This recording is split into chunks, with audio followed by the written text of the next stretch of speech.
An American TV host and political commentator has broken down on live television while trying to report on babies being sent to tender-age migrant shelters. While reading the breaking news story, Rachel Maddow choked up and was unable to continue as she reported on the young children who are being separated from their parents at the US border and placed into camps. After several attempts, the MSNBC presenter resigned herself to the fact she couldn't get through it. "I think I'm going to have to hand this off, sorry," she said as the cameras cut to another reporter.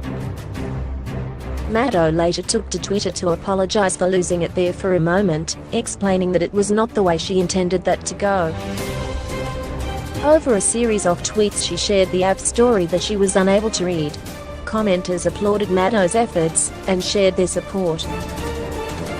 "Do not apologize, Rachel. You have a beautiful soul, and we admire your courage and compassion. Showing empathy is a strength, not a weakness," one replied. "Don't apologize for being an empathetic human. Far too rare these days," another wrote. Yet another said, "Ty Rachel, we feel the same. I'm ready to lace my shoes and march to Texas to give those children hugs and help them find their parents." The app report revealed that Trump administration officials have been sending babies and other young children forcibly separated from their parents at the US-Mexico border to at least 3 tender-age shelters in South Texas. Lawyers and medical providers who have visited the Rio Grande Valley shelters described playrooms of crying preschool-aged children in crisis. The government also plans to open a 4th shelter to house hundreds of young migrant children in Houston, where city leaders announced the move on Tuesday. Since the White House announced its zero-tolerance policy in early May, more than 2,300 children have been taken from their parents at the US-Mexico border, resulting in a new influx of young children requiring government care. The government has faced withering critiques over images of some of the children in cages inside U.S. Border Patrol processing stations. Decades after the nation's child welfare system ended the use of orphanages over concerns about the lasting trauma to children, the administration is standing up new institutions to hold Central American toddlers that the government separated from their parents. The thought that they are going to be putting such little kids in an institutional setting. I mean, it is hard for me to even wrap my mind around it, said Kay Bella, Vice President for Programs at Louvain Immigration and Refugee Service, which provides foster care and other child welfare services to migrant children. Toddlers are being detained.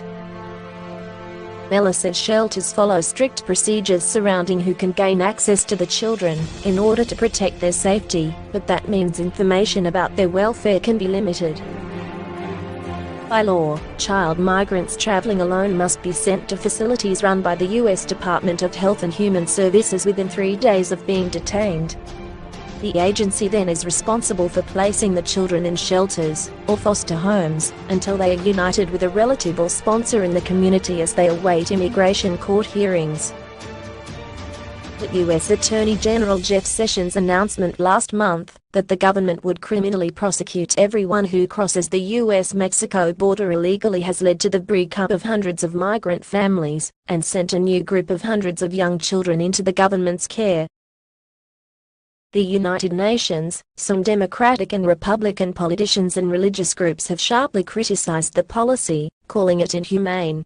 Not so, said Stephen Warner, an official with the Department of Health and Human Services. We have specialized facilities that are devoted to providing care to children with special needs, and tender-age children as we define as under 13 would fall into that category, he said. Not government facilities per se, and they have very well-trained clinicians, and those facilities meet state licensing standards for child welfare agencies, and they are staffed by people who know how to deal with the needs, particularly of the younger children. Until now, however, it's been unknown where they are. In general, we do not identify the locations of permanent unaccompanied alien children program facilities, said agency spokesman Kenneth Wolf. The 3 centers, in Coombs, Raymondville, and Brownsville, have been rapidly repurposed to serve needs of children including some under 5. A 4th, planned for Houston, would house up to 240 children in a warehouse previously used for people displaced by Hurricane Harvey, Mayor Sylvester Turner said. He met with officials from Austin-based Southwest Key Programs, the contractor that operates some of the child's shelters, to ask them to reconsider their plans. A spokeswoman for Southwest Key didn't immediately reply to an email seeking comment. "And so there comes a point in time we draw a line, and for me, the line is with these children," said Turner during a news conference on Tuesday. On a practical level, the zero-tolerance policy has overwhelmed the federal agency charged with caring for the new influx of children who tend to be much younger than teens who typically have been traveling to the U.S. alone. Indeed, some recent detainees are infants, taken from their mothers. And lawyers who have visited the shelters said the facilities were fine, clean and safe, but the kids, who have no idea where their parents are, were hysterical, crying and acting out. "The shelters aren't the problem, it's taking kids from their parents that's the problem," said South Texas pediatrician Marsha Griffin, who has visited many. Alicia Lederman, who runs the Early Trauma Treatment Network at University of California, San Francisco, said decades of studies show early separations can cause permanent emotional damage. Children are biologically programmed to grow best in the care of a parent figure. When that bond is broken through long and unexpected separations with no set timeline for reunion, children respond at the deepest physiological and emotional levels, she said. Their fear triggers a flood of stress hormones that disrupt neural circuits in the brain, create high levels of anxiety, make them more susceptible to physical and emotional illness, and damage their capacity to manage their emotions, trust people, and focus their attention on age-appropriate activities. Days after Sessions announced the zero-tolerance policy, the government issued a call for proposals from shelter and foster care providers to provide services for the new influx of children taken from their families after journeying from Honduras, El Salvador, Guatemala and Mexico. As children are separated from their families, law enforcement agents reclassify them from members of family units to unaccompanied alien children. Federal officials said Tuesday that since May, they have separated 2342 children from their families, rendering them unaccompanied minors in the government's care. Mexico is still the most common country of origin for families arrested at the border. In the last 8 months, Honduras has become the fastest growing category as compared to fiscal year 2017. During a press briefing on Tuesday, reporters repeatedly asked for an age breakdown of the children who have been taken.